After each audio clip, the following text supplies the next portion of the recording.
As noble citizens, we must bypass a life of dormancy and vice to pursue the generative endeavor of a hard day's work.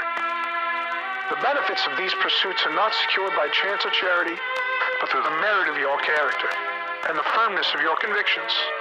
It is you who are planting the seeds of trees whose shade you know you shall never see. All right. What's up? Wiz is here, Broken Wind Podcast, episode X.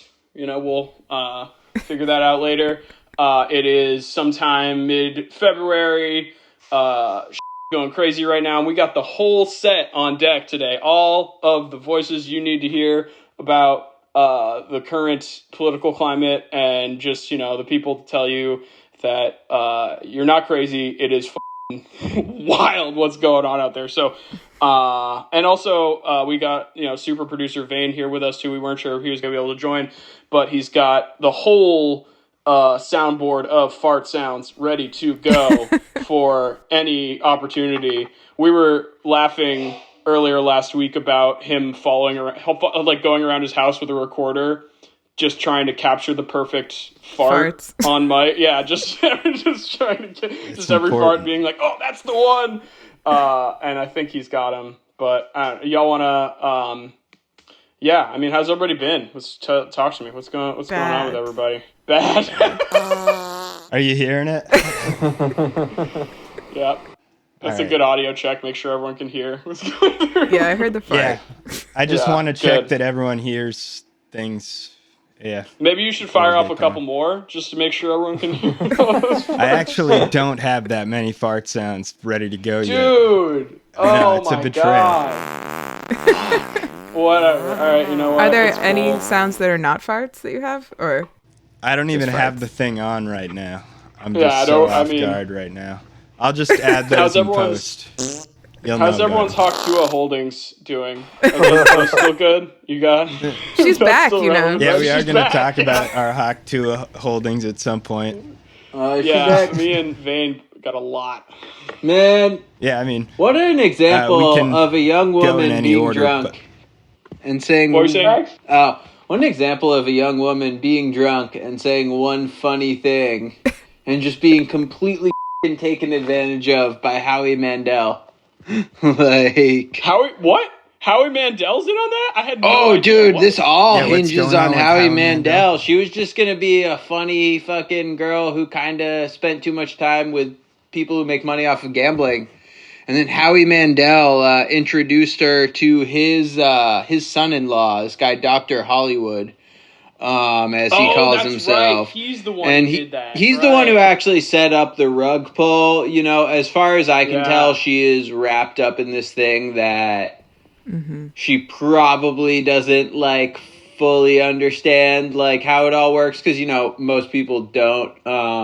I only vaguely understand cryptocurrency, partially because I like arguing with people on the internet who are dumb, and partially because I used to use it to buy drugs on the internet in 2013 for 35 BTC. The good old days. Yeah. Like the Silk Road. Yeah. Oh my god. Oh yeah, dude, the OG Silk Road. That, the literal oh my god. Good times. Although also I don't know. Yeah, it's pretty crazy. Even then I was also there's some libertarian bullshit leanings to a lot of what was going on, but we're all striking while the iron was hot. Yeah, exactly.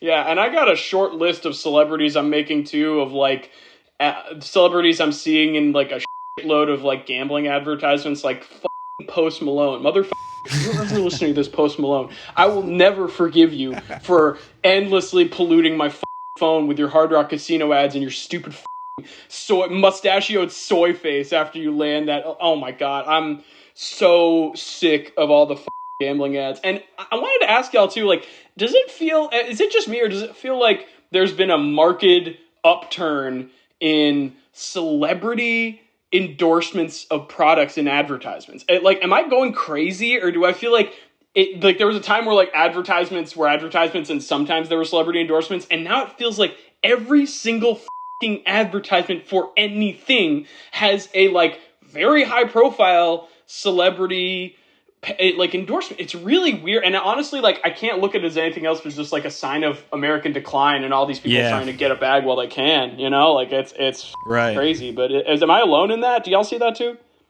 I wanted to also. I don't think we actually did manage to introduce ourselves. So maybe that should happen. Yeah, do it. Well, okay.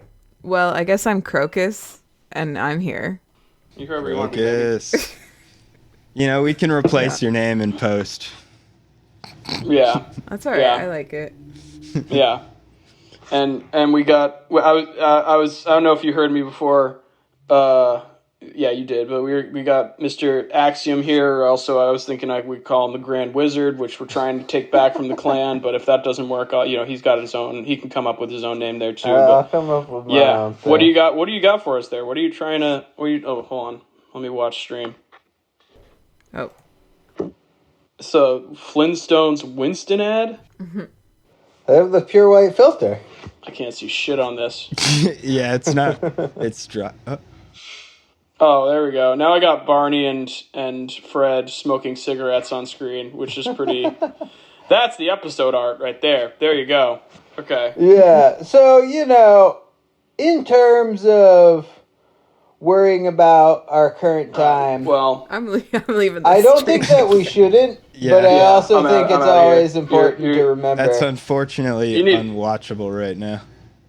Is it not coming need better through? Wi-Fi killer, but dang, too bad. Yeah, I mean, I got a still of Fred Flintstone and Barney smoking Winston cigarettes, Man, which that was whole time. that. I mean, I thought you were watching the whole ad with me. That's hilarious. So yeah, we'll be editing that out for technical difficulties, but we can all pretend that we just watched an ad where the Flintstones explained Winston cigarettes to you. Which, I was trying to share kind of as a response to the idea that I still... are celebrities endorsing more things now? Maybe. But, maybe not. I don't know.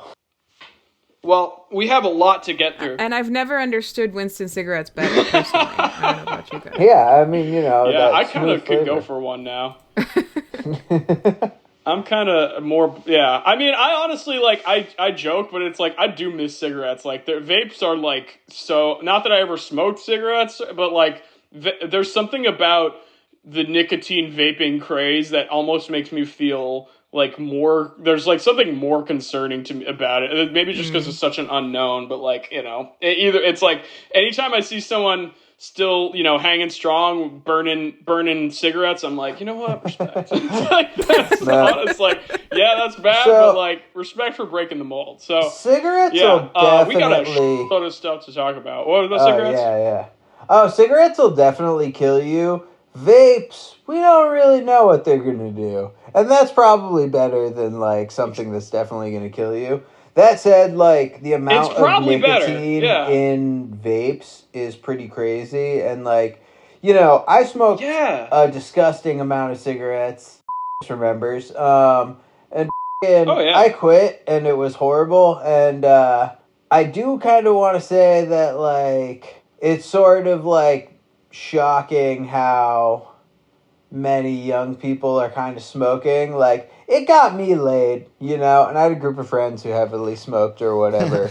But, the ubiquity of, vaping is, a little concerning, but, cigarettes will definitely and I don't think it's getting anyone any either. That's definitely a challenge about it, but, whatever. So, we got a shitload of stuff to talk about. We really do. Yeah. Everyone's doing bad, we're trying to make the most of it, but, there's so much insane shit going on, so I'll hand things off to the Commandante here because I know he's got some clips lined up.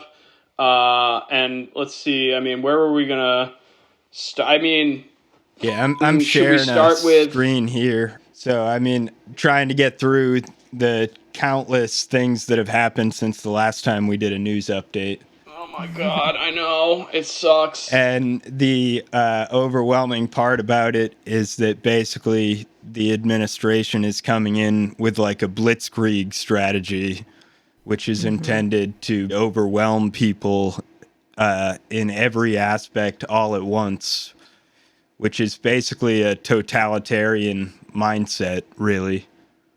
Yeah. And we have it on record, too, from a recording we did not, like, terribly long ago before Christmas that, Elon, to my mind, is the Hitlerian figure to watch. It's like Trump is one thing, but, like, and I've only felt more vindicated in that assessment over the course of this administration so far because I have, like, he's always been such a piece of shit. And especially after, like, the overt right-wing turn, he's only deepened that further. And, like, I guess we could start with the Sig Heil. Like, what the Yeah, like, exactly. Dude, like, what did that really, just checking, that really happened? You all saw that. All three of you other people saw the SS style, like, Third Reich style Sig Heil. Aggressively, yeah. Aggressively. No, wait a minute. No, I'm not sure I really understand. What are you talking about? He did what now? No, the thing is that you guys don't understand is that he's autistic, so that's actually fine to do that when you're autistic. You're right. My husband is autistic, so I know about that. He's like, Okay. Yeah, and some of them just sometimes see Heil. Is that what happens? Yeah. So autistic, you're a Nazi. That's well, and I was talking with my brother about it a little bit, and it's like, forget anything this mother has ever said. Like, pretend he's never said, like, you don't have to pay attention to his retweets and the apology tour he had to go on to appease the ADL, which was immediately caping for him. That was, right. And you know what they're doing too, like, that just recently came out, is they've recently put white South African farmers under, like, a protected class of migrants who are allowed in the U.S. And that is just, like, one of those dog whistles that you have to really be deep into this to catch and understand really well the relationship between Israel and ethno-nationalism in South Africa, to, like again, taking no words at all, just looking at this guy's goddamn familial history and relationship to South Africa is, like, pretty obvious. Insidious. I mean, yeah, Crocus, I remember a time where you did a paper on de-Antwoord. Do you remember that? Yeah. Also, South Africans who also took a Nazi turn, right? Yeah, they did turn out to be total shitheads. That's true. That was. I don't know about the small woman, probably, but I think she was bad too. Yeah, I mean, she was also, like, married to the guy who was right. You know, but they were white South Africans, so I should have known. Like, I don't. Yeah, it's not. You're not like predetermined to be a Nazi if you're a white South African, but if you're not, like, it doesn't help, critical of the state that you're from, then it's gonna happen. So I don't know. Right. I mean. Yeah, I don't know. I don't know enough about their heel turn to talk about die-Antwoord specifically. I've just heard, like, bad things, but, like, Elon, I feel like I spent a large portion of my life thinking that Elon was just, like, a stupid ass. And I do still think that, but I also think maybe I was underestimating something about him. Not in, like, but like other people's love for him. Or something. I don't know. Like, he just seems to always, like, land on his stupid feet. But he also, like, I also had this, like, optimistic perspective. And I think other people thought this, that, like, by now or soon after, like, inauguration, that Trump would, like, tire of him and, like, get rid of him. And, like, it's well, I don't know. I guess that could still happen, but it doesn't seem like it's happening. No. At all. Like, it seems like they're getting, like, closer and closer, and Elon's taking, like, more and more power over, which seems like the sort of thing that would really piss Trump off, but he doesn't seem to care. Like, I would give any amount of money to see, like, what they're like when they're alone in a room together with each other. Yeah, right. There's, like, even a new faction forming with, like, they call her the Ice Queen, the chief of staff, who was formerly, like, a Florida campaign manager, I think. And she basically was trying to push Elon into, like, out of the West Wing and into another building, essentially. And I have that article here from the Times. Yeah, and it just didn't do anything. Like, he was just like, no, I'll take a couple more buildings. Actually, I'll take over. Yeah. Did anyone see Bill? Did anyone see Bill Gates telling Elon basically to, like, chill? No. It was pretty funny. What was his reasoning? Yeah, show us that one. I'll show you. We wanted to get a different perspective. Are you hearing it? Parties. I'm surprised by that. I'm very careful to say Elon's super smart. His private sector work is fantastic. I'm surprised the number of things he states opinions on. I've always had friends around me who make sure I don't spout off on too many things all at the same time. Says the guy who went to Jeffrey Epstein's island. Says the guy, he's like, dude, where are your friends? He doesn't have any.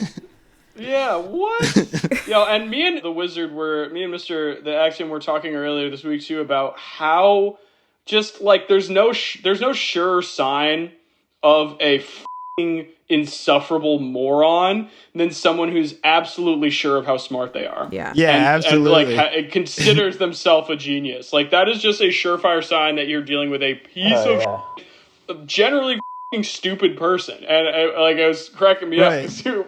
Did you see the thing where Elon cheated in Diablo 4 and claimed he was one of the best in the world, a top 20 in the leaderboard? Yo. Yes. Let our video game correspondent speak on this. A couple years ago, he also made the worst Elden Ring build of all time. I've been replaying Elden Ring and thinking about that a lot. He was carrying around 2 shields for absolutely no reason. One of them was just worse, and so then he was slow rolling to carry 2 shields. So yeah, I always thought it was kind of sus. His gamers in laurels or whatever, but yeah, now it's pretty much. And yet the gamers still love him too. Given that, some of them are turning on him because of this. Because there's a code of honor. If you're going to cheat in a game and say that you are a top 20 player. No, but you don't understand it. The Chinese do it, so he had to. Yeah. So true. That's what he said. Listen to this clip from Joe Rogan. It's hilarious, him bragging about being a top 20 player. Yeah. Basically, the top 20 and even the top 100 is totally dominated by China. It's really? Insane. Yeah, there's China and a little bit of Korea and Taiwan. So are you in the top 20 in the world? Or top 20? Wow, in Diablo. Yeah. Do you want to tell everybody your handle? No, don't tell them. Don't tell them. It's not worth it. Well, they actually listed me with my actual name in the list. Oh, did they really? Yeah. Oh, interesting. There's only 2 Americans in the top 20. The rest, almost everyone is from Asia. Otherwise, we were talking about something that Joe Rogan. I'm so sick of Joe Rogan. He's disgusting. He's such a dumbass. I'm so tired of him. If you're listening, Joe Rogan, fuck you. Fuck you. I'm oh my god. He is insufferable. I know. Anyone here ever listened? Was anyone here ever a Joe Rogan head? Was anyone here ever part of the Rogan verse? No. I wasn't a Rogan head, but I watched occasional interviews. No, but I have liked him when he was a Bernie bro. So. There was a short time. Oh, I said no, but I have smoked a shitload of DMT. Yeah. But so I've been a wook for a long time, so he's kind of been my nemesis. I also taught philosophy for years, so pretty much the sign that you were going to read an awful paper was someone bringing up Joe Rogan. Jesus Christ. And yeah, dude, lots of bad Joe Rogan papers that I had to grade in the city of Santa Cruz. But the main thing about Joe Rogan is that there's kind of it's almost sort of like a symbol for neoliberalism, is that a very right-leaning set of beliefs instantiates itself as a neutral center. And basically what Joe Rogan is doing is he's acting I'm just a very neutral, dumb guy who's just listening to all these different people and taking in all these different views.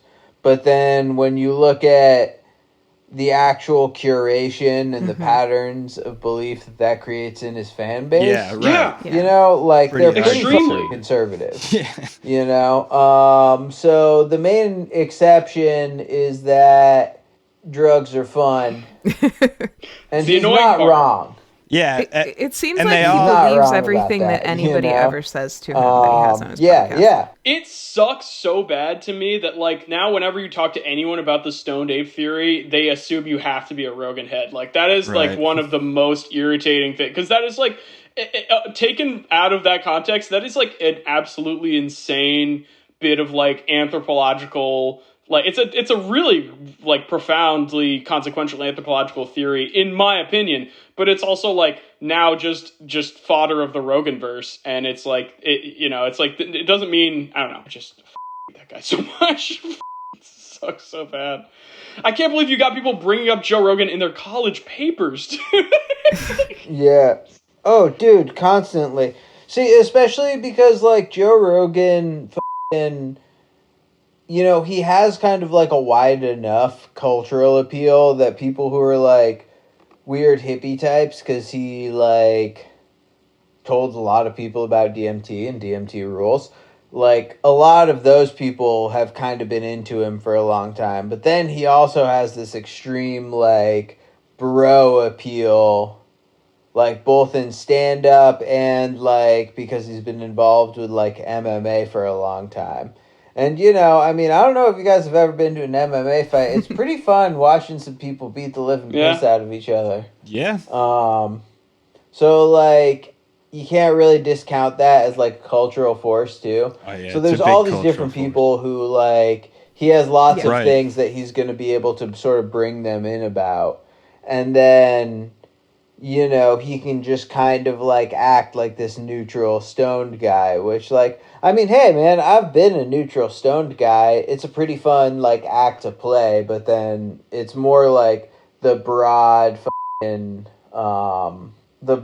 like, curation of content that he's going to give you. Because he will have people like Bernie Sanders on there, but then he's going to have, like, Richard Spencer, it's just annoying and he's going to have Alex Jones come on, like, a billion and a bunch of billionaires. People are so malleable. It's so annoying. And, it's like this is like who is this guy? Like this is the guy you're informing your beliefs off of? Like it's infuriating. And now he's playing like total defense for corporations like Facebook. Well, that's like the he thing. brought on Zuckerberg the other day, which was really interesting.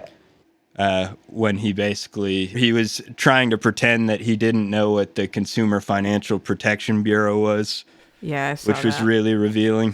That was so he was crazy. Like playing dumb. It was like, we're just a simple little social media company. Like, we're not trying to control the transactions. We don't do anything illegal. Why would the government look into us? Like, they're just after us for no reason, bro. Like, and Rogan's just sitting there, not doing any sort of like journalistic due diligence, asking him like why this thing called the Consumer Financial Protection Bureau would be after him. And maybe it's for like selling people's data and sorts of illegal things like that.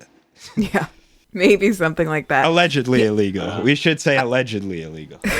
I also saw a clip of him just like credulously reading somebody's like list off of Twitter of all the like insane USAID was funding. I was going to talk about that. Yes. Which is like I don't know.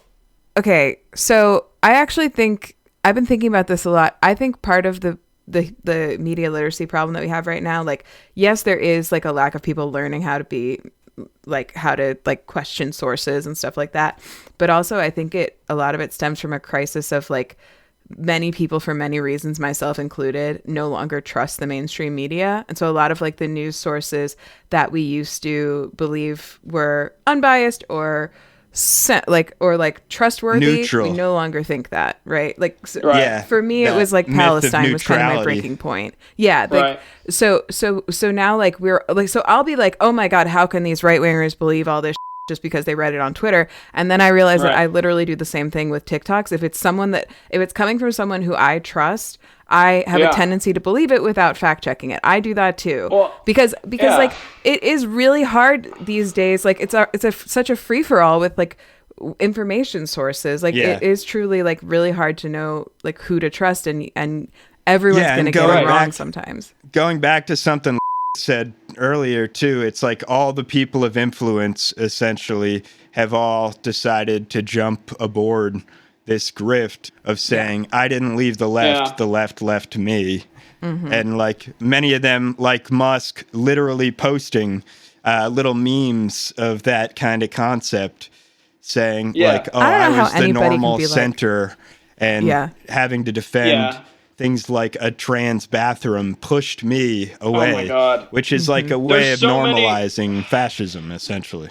Yes. There's so many things that you can just, if you hear someone put this out of their mouth, you can immediately write them off as a grifting piece of.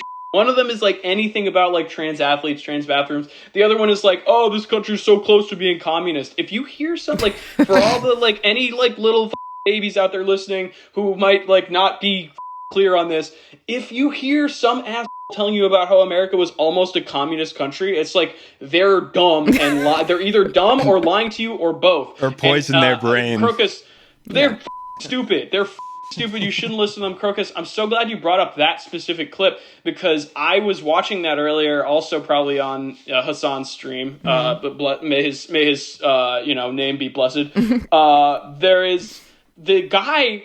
Oh, that guy's a the hot Turkish man who's gonna save us all. The guy who Rogan is talking to in that clip, I was like, don't I know this beautiful thighs? And his name is Brett Weinstein, and I know him because I have a friend who I've been having talks with who like this was her like radicalization point was like during the pandemic, like being like questioning everything about like like questioning everything about like the world's public health system.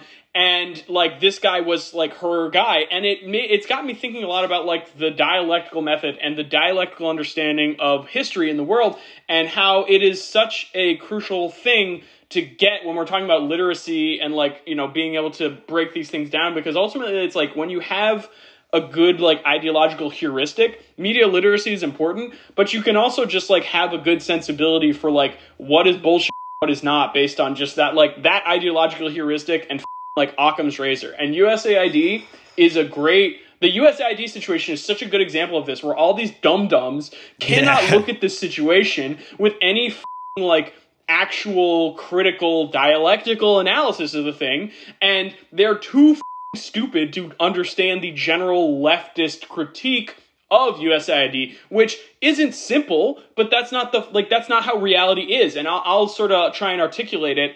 The Ukraine conflict's pretty similar, where it's like there's no real like good winning side to the issue. There's no binary way to put it. USAID, while also doing a lot of positive things in the world, certainly is unequivocally an instrument of global, U.S. soft power. And on top of that, has absolutely been complicit in some really monstrous shit. So, like, the leftist reaction to something like USAID being completely destroyed is, it's concerning, but it's also not like a thing where we're, like, I don't see, not that that's a unified entity at all, the American left, but it's like, there's not a lot of, like, huge tears being spilt over the thing, because by the same token, you have these heads being like, now we can't make as much propaganda about how China sucks, and it might become obvious that they're like, have a more functioning society than we do and a better functioning government. And so it's like there's always like a dialectic to engage in when you're trying to understand complex stuff. And anyone who's feeding you some really simplistic, obvious explanation is a dumb just write them off. And it's like, it's like that thing where if currently a reactionary strategy is essentially to just read a complex procedure, like a surgery, like if you were to describe the surgery of a rhinoplasty, it sounds horrific. Like they basically bring that out, the guts of it. And that's kind of what Elon's trying to do by hacking the treasury right now. He's like claiming to unveil these new secretive things about USAID that nobody's ever heard of before. And really, there's nothing all that nefarious there. So they're lying. And one of the things that they've lied about is that there's $50 million of condoms being shipped to Gaza. I was going to bring that up. Do you know what's crazy about that one specifically? Please. The first time I heard him say it, he said condoms to Gaza. The next time I heard him say it, Trump, he said condoms for Hamas, and then he said they're going to use the money use them to make bombs. So I watched the lie change in real time. And then since then, he actually doubled it to $100 million. When God. To put the whole thing into perspective, only $7 million are purchased by the entirety of U.S. aid, and the majority of them go to Africa. I think. Well, I don't know. I saw some infographic that said it was actually for a different place called Gaza that was in Africa instead, but I don't know if that's true. Well, and just to reiterate, the danger of this completely reactionary one-dimensional thinking, it's because this all comes from this stupid-ass belief in meritocracy and in the myth of competency that genuinely all these people want is DEI for white people, but they couch it in this idea that we're the most competent, and that's why we have these broccoli head 19-year-olds hacking the because they're super competent, and that's why they got the big job at X and all this dumb bullshit. And it's all fucking horse shit. And just again, the danger of this stuff is to overlook the nuanced process of discovering truth. It's not a linear process. It's not something you can just look at and be so smart that you can just deduce the whole thing down to a simple bite-sized piece of information. All of USAID is a scam. I figured it out. I mean, just to lift an example from blue sky is the GLP-1, the Ozempic discovery happened when they were studying the saliva of lizards, and they figured out something about that led to the discovery of Ozempic, which, whatever can be said about it is a life-changing world. It's that is a crazy important discovery, and it's a good thing Alex Jones turning the story of their turning the frogs gay is also backed by a grain of truth that just certain scientific experiments had yielded results, basically, that certain things would make frogs, their cells split in a way that could be forced, gender or something like that. So it's a complete obscuring of some of the things that are happening in scientific research, and just like Alex Jones does, basically trying to pose it as demonic or something scary and nefarious to worry about. So, as we all know, the purpose of this podcast is to figure out how to solve all of our country's problems. So, my question for y'all is, so I feel like when I see insane claims about something like USAID, regardless of what else I may believe or know about the organization and its use for American soft power and stuff, when I see these stupid lists of crazy shit that he says we're paying for across any organization, right? Because they're going to do this every time. Oh my God, look at all this shit that we were, and it's all going to be bullshit, right? I can look at those and immediately think well, that doesn't seem right. So let me look further and into look that, it up. Right? Yeah. So how do we get, and I think part of it is because I may be more inclined than the average MAGA person to believe that the government probably wouldn't just tuck in something that insane for or because I understand enough to know that it would be ideologically completely inconsistent for, why would they be doing that for Hamas, for example?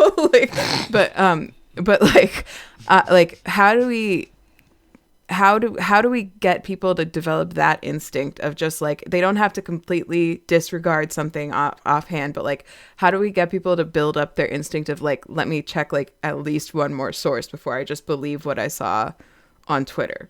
How can we personally solve this problem? I don't have an I think I have we an just answer. need to it's laugh not a pretty one. At the absurdity of it, and I don't know. Look, I arrived at this conclusion many years ago while living in some of the deepest red parts of the country. It's not a pretty sound. It's not a pretty phrase. People don't like this expression, but there's some fucking people in this country who need to be put in some re-education camps. And it's that simple. You know what? You can be so goddamn stupid that you're a threat to society, and you need to be isolated from society and educated by force, and even do some good productive labor so you learn about the real. I was thinking about this today. I was I'm getting ready to mop my house, And I'm like, would I trust someone like Elon Musk or his Doge people to mop a floor correctly? No. I don't think those people know how to do that. Like, there's so many dumb basic shits that I don't, like, these people just don't even get. And it's like, you know what? 5 years of having to mop a large, like a plane hangar would probably do some good for these people. But what were you going to say there, Mr. Axe? Did you have something to, are you against re-education camps? Okay, so I want to... Yeah, you there? I am, first of all, because I'm anti-authoritarian. Second of all, what I want to put forward is that take it like you're falling into the very trap of neoliberalism by focusing I'm falling into a trap. Epistemic issues on an individual level. You know, so what I want to put forth is, you know, taking the work of someone like Jose Medina, who wrote the Epistemology of Resistance, is that, like, differently situated people are going to have different access to abilities to know things. And so if we're going to, like, try to address the problems of why people have bullshit dumbass beliefs or beliefs that seem like bullshit and dumbass to us, we have to address the problems of, like, how much access to education they have, how their surrounding environment influences them, you know, like, you know, brought up the point that has a set of TikToks that she'll believe. And sometimes they're wrong. 100%. We're all human. Yeah, and even if they're not wrong, even if they're better, you know, it's sort of how much of it is a matter of the people you grew up around and you know and you trust that just happen to be the people who give you good information, you know? If we want to address this, you know, I think the constant trap of our time is taking things that are really caused by huge economic conditions and acting like, well, if you just worked harder, you'd be better at capitalism. That is really the dialectic the same is true for knowing approach. Things. Like, it's easy to be like, you know, I have a shitload of education. It's super easy for me to fact check things and trust scientists or whatever, you know, but remember that kid whose house you would go to because they had, like, Playboys and M&M CDs and, like, it was a little up, but it was lots of fun. We're not all getting equal education everywhere, unfortunately. Yeah, that kid you know, is gonna get most of their news from new media sources like Joe Rogan or whatever. Yeah. And so, like, even trying to address that, like, I don't think we can take it on, like, an individualistic scale. I think we gotta, like, grasp at the root and look at how we can change the general economic conditions. Exactly. The real problems are structural issues, systemic issues, like who owns things like social media. Like, I think clearly the power grab of Elon Musk purchasing Twitter and taking something that was extremely useful from the perspective of a commons standpoint of view and completely privatizing that and fragmenting the ability for media to have, like, a go-to social media that would be put as a news ticker and things like that. I think that really had a really destructive effect on society. Yeah. And it goes to show that basically people being able to own things that are that powerful, like Mark Zuckerberg and Elon Musk, is really a critical problem for society. Yeah, or the billionaires who bought the all the newspapers. I mean, the original problem had been, like, ground newspapers, and now it's becoming billionaires owning essentially social media platforms is now a major inherent problem for any sort of democratic society. And I want to have a discussion about the book Techno-Feudalism at some point, so this is me plugging that right now. But we're not going to go too into depth about that. But what you're talking about, I think, Axe, is basically like a structural materialist understanding of the problem. So we're not blaming individuals, but understanding the real systemic issues at hand. And so moving forward with news, I think this is a great point to get into the TikTok ban, which was a major part. Thing, oh, yeah, if you want to go, Lucas. I just want to say one last thing, because I thank you for tempering my worst instincts there. You're absolutely, I know I'm wrong. I love you too. I know I'm wrong. No problem. It's more love you, like buddy. Just a place of anger and frustration from having to like hear so much of that. And you don't make that's where reactionary thinking comes from. And then also like, I do think that like maybe re-education camp's the wrong term, but like an adult daycare of some kind. We can sell it to them in like a really fancy way. Just somewhere that these people can go to just learn some shit. And maybe they're not imprisoned there, but like it is just such a problem. I don't know. And like I think increase I don't know. Whatever. So yeah, we can move on. Yeah, now I think is a good point to talk about the TikTok ban, which we haven't gotten to talk about. I also just want to say, and that was early on in the Trump administration. We're now about 2 weeks into it. So that already feels now like years ago. Yeah. But we can put it in the category of Democrat self-owns. What were you saying? I mean, it is years ago. Trump started. Yup. Oh, it is years ago that Trump started the effort to actually shut down TikTok, which is also, so I want to point out, one of the big things about Trump is that, like, essentially, so, Obama's whole strategy was to be center-left but use leftist aesthetics, and it made it seem like, well, the aesthetics are kind of worthless and not very dangerous, but, he's essentially a centrist. Trump, for his first term, used fascist aesthetics, but didn't really have, like, at least economically, very many fascist policies. Now, the main one that would be, like, classically fascist, because the classic fascist economic thing is reassigning, factories and businesses and shit to, like, a certain set of people, Yeah, that's super fascist. And TikTok, banning TikTok for xenophobic reasons. And I say this while I simultaneously think TikTok is a huge problem and kind of evil. But banning TikTok seemed like, this is actually an economically fascist policy decision. It's imperialist-minded against China as a way to attack China's valuable capital, going back to essentially what I had been talking about with billionaires owning social media. Now the major form of property, which is the most valuable in the world, is centered in Silicon Valley in the United States and in China. And those two countries are basically battling it out. And I think it's important to see the TikTok ban as a form of economic warfare that's taking place. Because at the same time, like you said, this happened years ago during Donald Trump's first administration. He was already working on TikTok bans, and that was really a dual approach at attacking China's economy, both on the ground with the tariffs that he had implemented and simultaneously their unterrifiable form of rent extraction that they have from social media, which is the key to our economic power at the top of the world right now.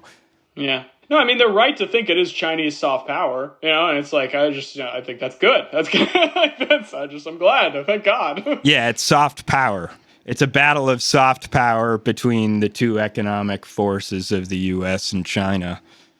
I invite more of your soft power, President Xi. Please give me. It's so soft, and please, I like it so much. And I agree too that like the TikTok style of social media is a problem. Like it is like a disturbing. It is like the most drug-like form of social media I've ever used. And I honestly, like, you guys don't clown on me for this, but I probably use YouTube Shorts more than anything else. Do you have it? Are you on TikTok? I am not on TikTok. So okay, so which platforms are you referring to? I mean, I'm not disagreeing. I think it's like I can't even watch a YouTube video about TikTok without having to like stop in the middle and watch TikToks. Like it's definitely completely my attention span. I use YouTube Shorts like every day, and which sucks compared to TikTok. By the way, it's so, and that's honestly part of why I'm like cool with this, because I'm like I know that from what I understand, TikTok is so much better that I know from my exposure to YouTube Shorts that like I would be completely with TikTok,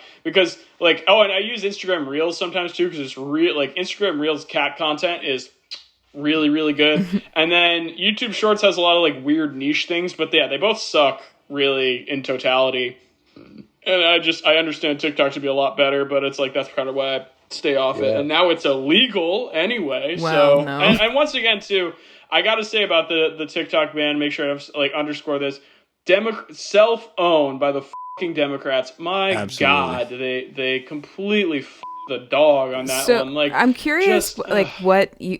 So there was a very strong sort of, I guess, like narrative or assignment of intention on my For You page when it comes to why the Democrats did that, and it had to do directly with Palestine, and the fact that this platform, that TikTok was like the most pro-Palestine platform. It was certainly like what caused me to actually start paying attention, because I would get Bisan on my For You page, and she was and she was right in there, and she was like giving like you could not ignore the fact that like what the news was saying was completely one-sided and inaccurate, because you were seeing like what people were going through like day to day on the ground. And so, and like that, they said like it had to do with national security. I'm sure there are aspects of that may be true, although they never provided any actual like proof or details of anything that they saw. But like everybody was convinced that it was mainly about like shutting down sort of that angle of thinking, or that ability for people to sort of communicate with each other on stuff. And then it obviously ended up being a cell phone anyway. Yeah, it was like shutting down communication. And for a short time, everyone was joking about how it actually made the Chinese people and American people communicate even more with one another, until that was a beautiful moment. We joked about on our Orion interview how basically it's like a mob deal, because Trump is so transactional that essentially the situation that shook out was that they decided to share the rent that they're going to charge from people's attention, which again can't be tariffed. I think that's a major thing to understand, how the TikTok ban is an attack on their, as Giannis Varoufakis in his techno-feudalism book would call it, cloud capital. He just can't help himself. I'm plugging that book again. It's a good book, because we're gonna do a breakdown of that at some point. But yeah, so also I think related to that, which happened recently, is the DeepSeek bubble, unless anyone else has something to say on TikTok. Oh my God. No, we should talk about the DeepSeek bubble though. That was another sick moment of Chinese ascendance. I do have something. Along the red note thing was cool. I do have like one or two more things to say about the TikTok ban, since this is my my one opportunity. As the TikTok correspondent. Yeah, please. Yes, right, please. I'm the TikTok correspondent. So one thing is the whole red note thing was extremely funny, and also I think a really fascinating cultural moment. People are still on Red Note or a Red Book, or it's a little Red Book, are still on there interacting with Chinese people, and they took a lot of like cross-cultural like tips about how to like eat to make themselves feel better, and there was just like a lot of cross-cultural discussion that never would have happened if it weren't for the TikTok ban, that I think was like really fun and interesting to watch. I downloaded Red Note, but I never created an account, so I didn't see it firsthand, but I saw a lot of people reporting back about it on TikTok before the ban happened. And then the other thing I wanted to tell y'all about was the little panic misinformation moment that happened right after the TikTok came back up. We didn't really talk about. Speaking of misinformation we were talking about earlier, so TikTok was down for like, I don't know, like 16 hours or something. And when it came back up, it didn't seem the same in a lot of ways. And people started making all these sort of abstract connections about how they thought that basically people immediately started feeling suspicious. I mean, there are things to feel suspicious about. The pop-ups that both pop-ups pre-shutdown and post-shutdown had Donald Trump's name in them, and the one that when it came back was like, "Thank you to Donald Trump exclusively for now, because of Donald Trump you can do all this great stuff on TikTok again." So it was like very propaganda. Yeah, and then I think it was made into a big win for Trump, unfortunately. Yes, and I think they were demonstrably also like being more censorious after that. That was like Inauguration Day and beyond. Like it is harder to get the message out about certain things, or like I think they're working with him on that a little bit too, to be honest with you. But at the time there was this huge like belief among a lot of people on TikTok that Meta had secretly bought it or some portion of it. Like I remember texting you about it. And and I was like a little caught up in it too, and then Hank Green popped up, as he often does, to calm the temperature of the people on TikTok and said, "Guys, this couldn't possibly have happened, so like relax. Like it's just not possible for something that big to happen without like public reportings and stuff like that."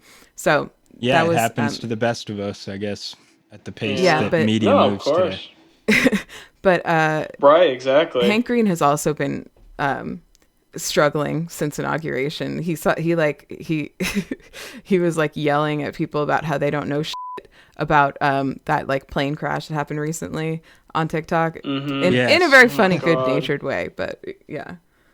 Yeah, I'm glad. If you want, we could go talk about the plane crash. Yeah, I have the plane crashes on here. This just sucks so much. The country's just being run by literally the stupidest heads possible. Like I don't know. I think.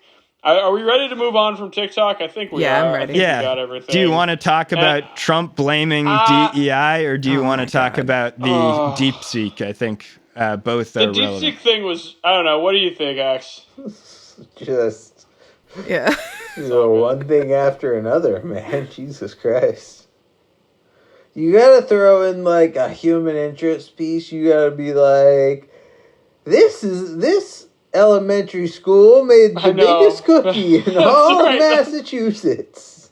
You know, we need a couple of human interest stories here. Something cute. I mean, my cat's over here being cute. That's a nice little story, I guess. I got some nice plants blooming in the garden. But yeah, I mean, did anyone play around with DeepSeek? I know Vane was using it. No, I don't really f*** with AI. Yeah, I was using DeepSeek a little bit. It's pretty cool now that it's free. I was interested, of course, when you started hearing about the Chat GPT thing, but then you look into it and it's like, they're going to charge like a monthly subscription to it. And like most people, I think I said, F that. And so I never tried it. And therein lies the whole thing that popped the AI bubble basically on Monday, a week after Trump's inauguration, I believe. There was $1 trillion sell-off in the tech markets, the United States tech market, that moved over to DeepSeek, which was funded by $5.5 million US, I believe, to be almost actually a better replica of ChatGPT's model that is less energy consumptive. ChatGPT's was notorious for every 100 letters, I believe, burning through 3 bottles of water, is my understanding. And China managed to do it much more efficiently by basically reverse engineering. And there's been a lot of complaints about their doing this. But I think that's actually kind of ironic, because really what ChatGPT was and what this AI is essentially publicly funded, publicly subsidized data that has been essentially turned over for free or extremely cheap without Americans' consent to these programs that essentially are using your and my data and then trying to charge us a price for that. And so China basically is doing something more competitive from both a communistic and capitalistic framework, really, it seems, in releasing the same thing for free. And it's been interesting playing with it, actually, as a songwriting tool or things like that. script writing tool. You can put in an idea and it instantly generates a script. It's pretty cool.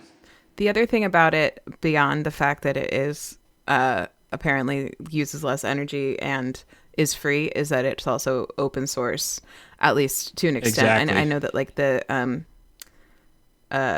the training data has not been disclosed, but it's something that people can like actually see how it works and replicate it and Right. download it and run it locally, which is like OpenAI, despite the name, is a completely like closed box in terms of the model, which also just makes it feel a lot more like, I guess, like threatening, and like I've never liked it for and environmental like reasons, a lot of but- Silicon Valley tech companies, basically it's generated its value basically purely on hype, and according to like fundamentals of investing from like an old school standpoint, like a Warren Buffett investment standpoint, he would say that essentially those companies are highly overvalued and speculative. And the reason is because they stand on a lot of legal liability, like artists being able to prove that their lyrics have been recycled through this algorithm,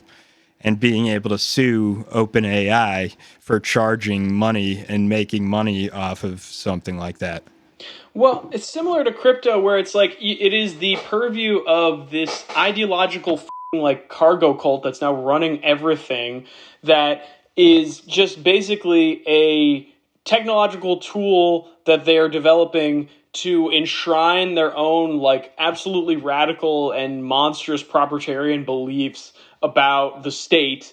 And basically, like, I mean, here I am plugging Giannis Varoufakis, but these people are literally trying to reinvent feudalism, and it's so it's chick we were talking about earlier, of these people with this incredible self-regard for themselves that think they're the most brilliant, when in reality they're just scamming each other, and everyone's trying to become a little king of their own little fief, and it's infuriating.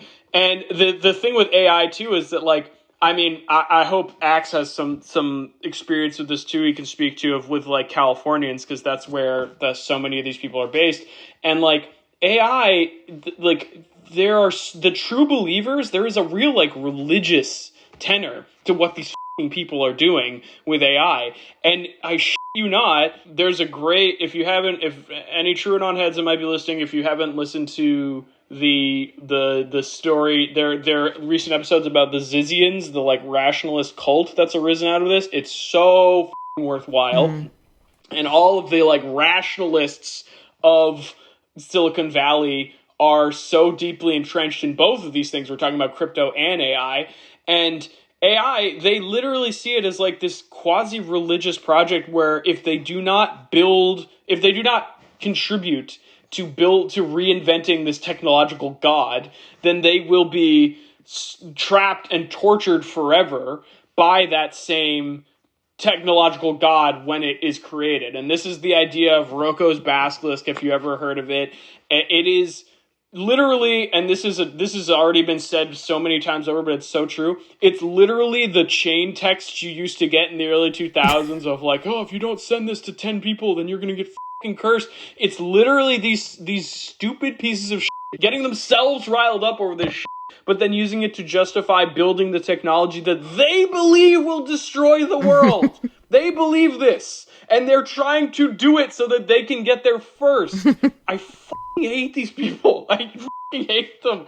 Holy shit. And they run everything. So I guess who are we to call them stupid? Just I mean, Axe, have you had like any, I think I asked you this already once, but like, have you had any like run-ins with like crypto or like self-described like rationalists?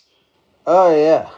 Tons of people like that, which is weird because like, so, you know, somebody studied philosophy for way too long. Like, they're not rationalists in the sense of like, you know, they aren't Cartesian, like, rationalists or, like, Humean, like, empiricists or whatever. No, it's like cynicism, like Roman cynicism, right? No, they're, like, so it's more like they're people who mostly do a job, right? And most of the time they're you know, working on debugging or whatever, or like whatever particular thing that they do. And then when they're on their lunch breaks or whatever, they have like a passing interest in the topics of like philosophy and shit like that. But more so what they're into is the idea that their skills in coding or engineering, and by the way, I'll say coding, pretty fucking easy. I taught myself how to do that when I was high. It's not this like mostly Ubermensch science. You just Google how do I do this thing, and then you debug. Copy and paste other people's code. Yeah. So, they think, though, because of the Dunning-Kruger effect, if you don't know that much about philosophy, it's easy to have these big, ostentatious opinions in it.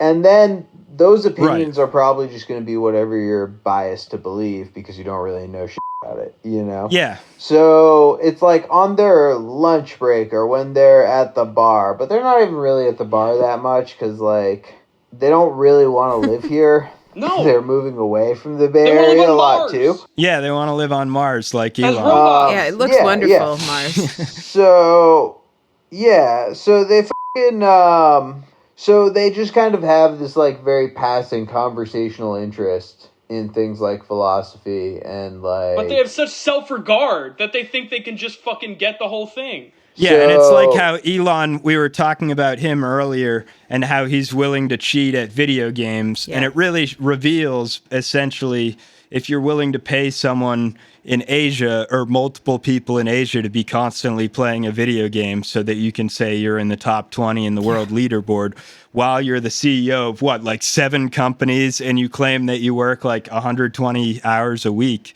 There's not enough time, obviously. Anyone with any mind whatsoever recognizes there's not enough time in the world for a person to do that. Yeah. So once you recognize that a person is willing to say, oh yeah, this account that I bought is me, you recognize essentially they're willing to do that with inventions. They're willing to do that with other people's work to every extent, saying if I paid for someone else to do this work, it's essentially no different from me having done that work myself.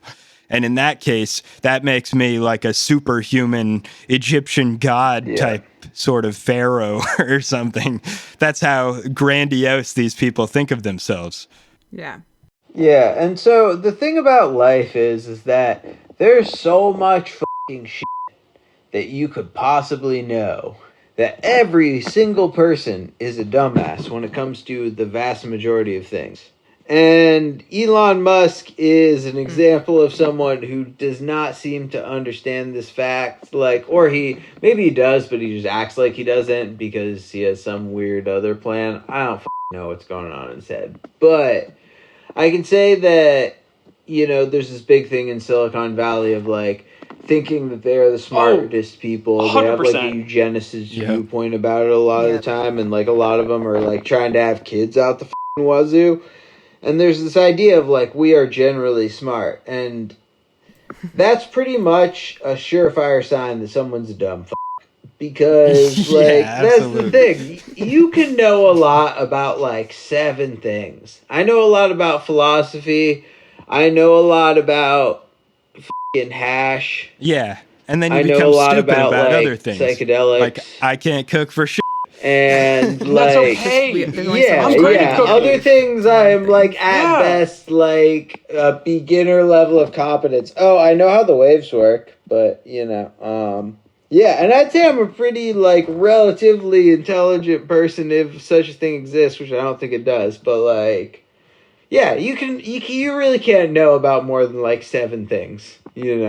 These people, they have no appreciation for the human tapestry. And the other thing I want to say is, I was thinking about this today while I was out walking my dogs.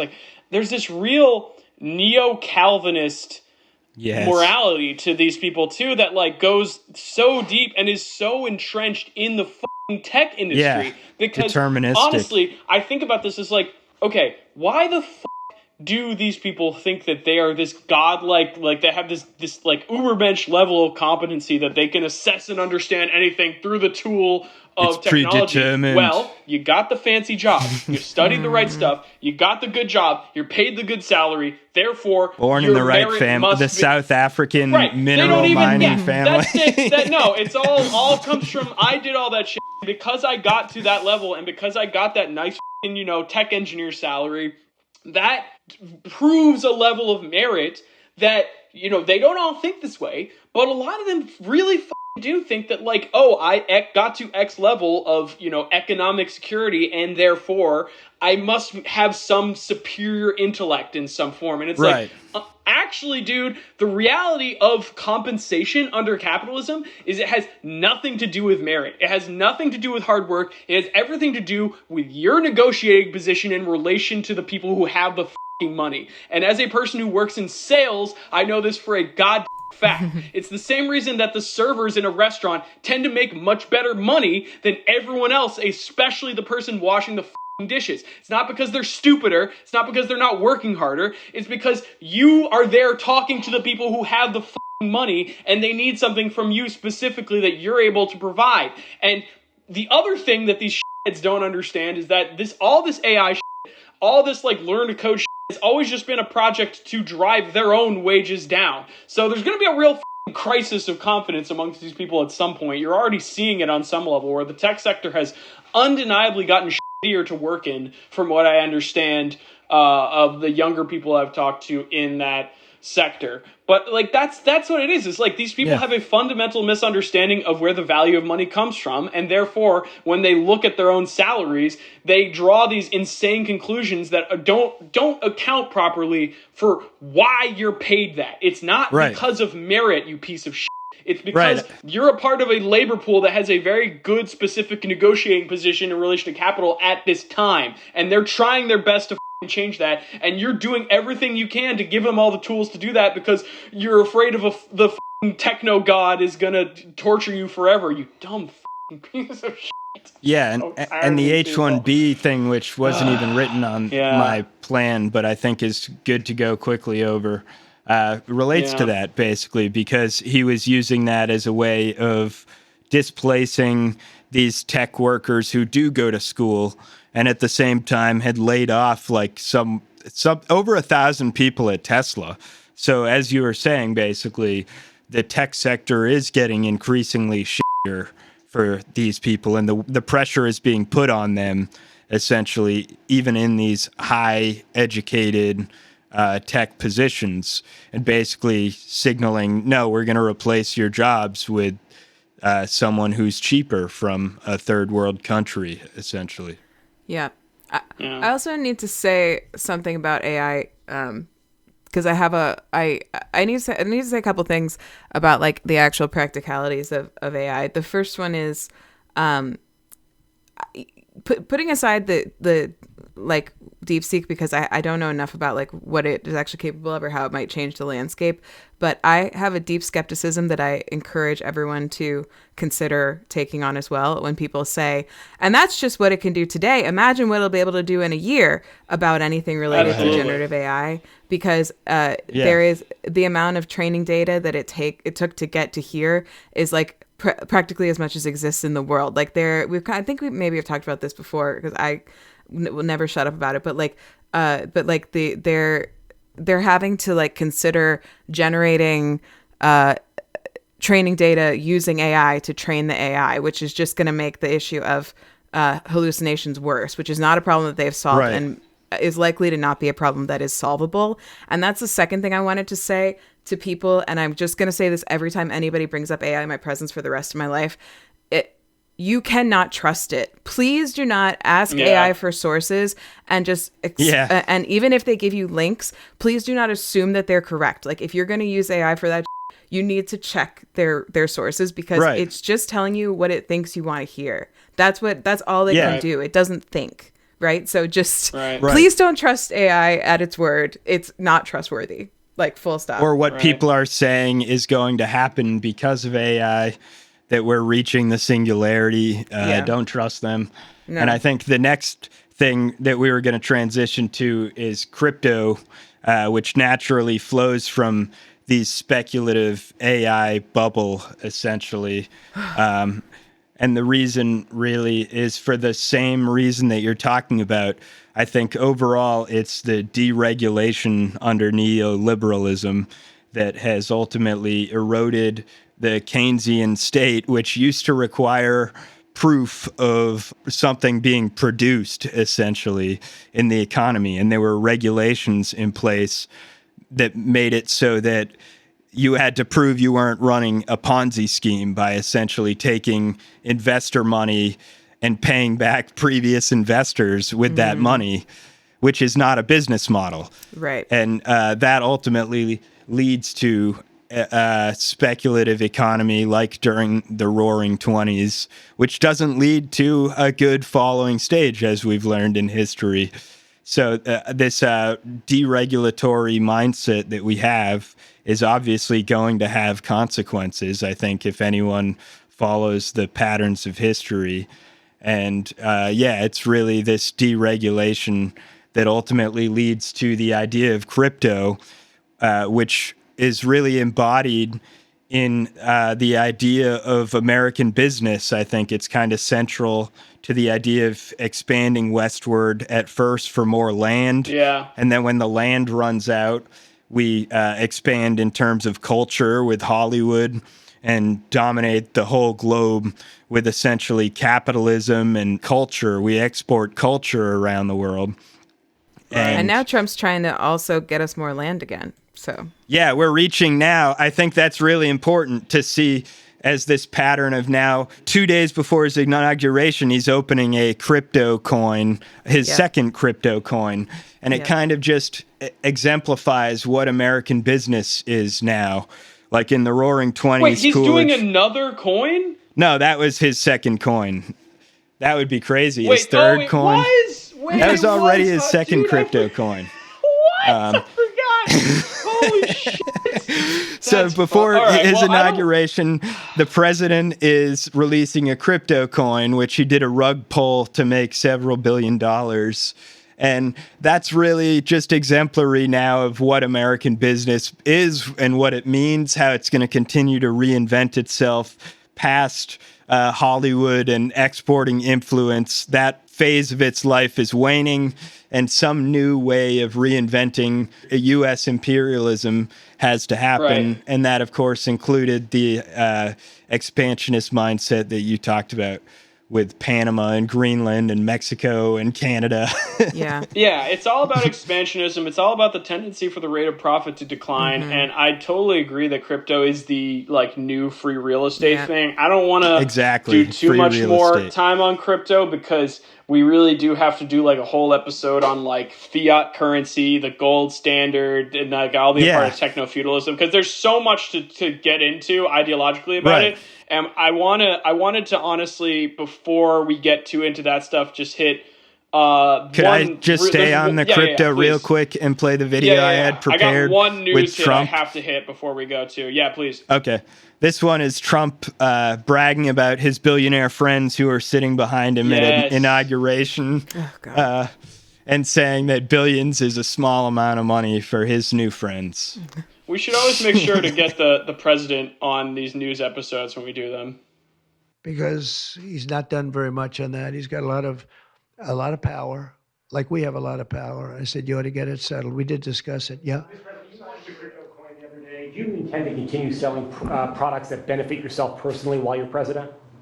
Well, I don't know if it benefited. I don't know where it is. I don't know much about it other than I launched it. I heard it was very successful. I haven't checked it. Where is it today? You made a lot of money, sir. How much? Several $1 billion, it seems like, in the last several days. Several billion? That's peanuts for these guys. Oh my God! They're giving. He's back on the adrenochrome supply. He's getting the good fucking CIA chemicals now. He's looking like that's scary as shit to see how he looks. But I don't know how much more time you guys want to do.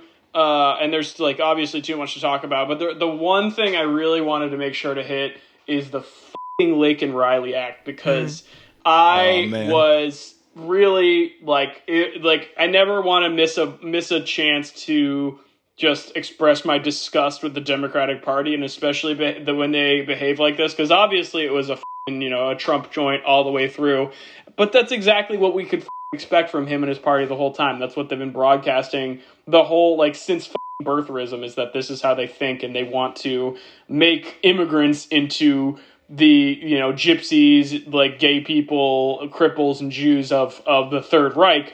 But like this being a bipartisan thing by like shocking margins, by like 50 congressional Democrats voting to remove habeas corpus, any kind of due process from people who are not of a fully documented status. You can just be imprisoned forever by ICE via accusation.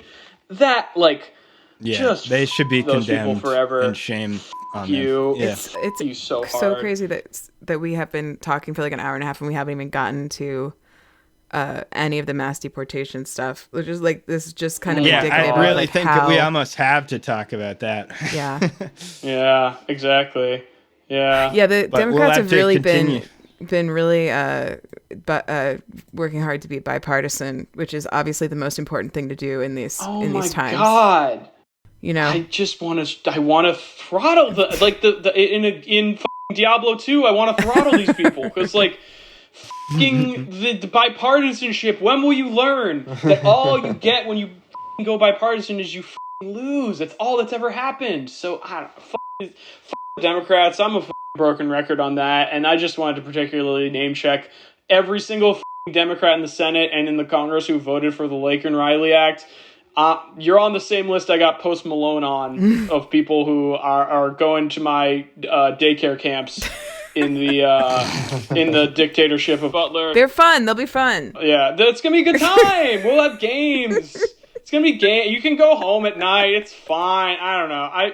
Does anyone have any closing points they want to make? What's up, Ax? You're gonna listen to the same song a lot.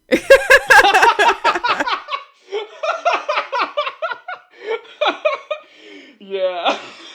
And you will have to watch some slideshows, and I will be making sure that you can't close your eyes. And, how I do that's up to you. Honestly. It's going to be okay, though. The song's going to be This Land Is Your Land by Woody Guthrie.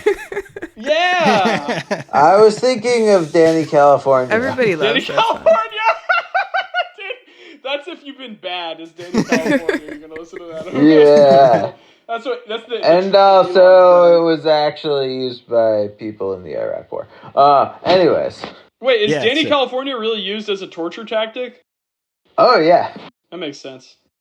Yeah, they just played it over and over and over again on full volume for awesome. 6 days. Yeah. Wow. Yeah. What a horrible country. Yeah, so they reopened Guantanamo Bay. We're the bad guys.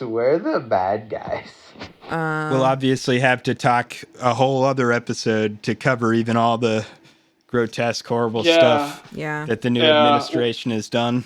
That was basically reopened covering, Guantanamo I'd is say, a week good 1. one.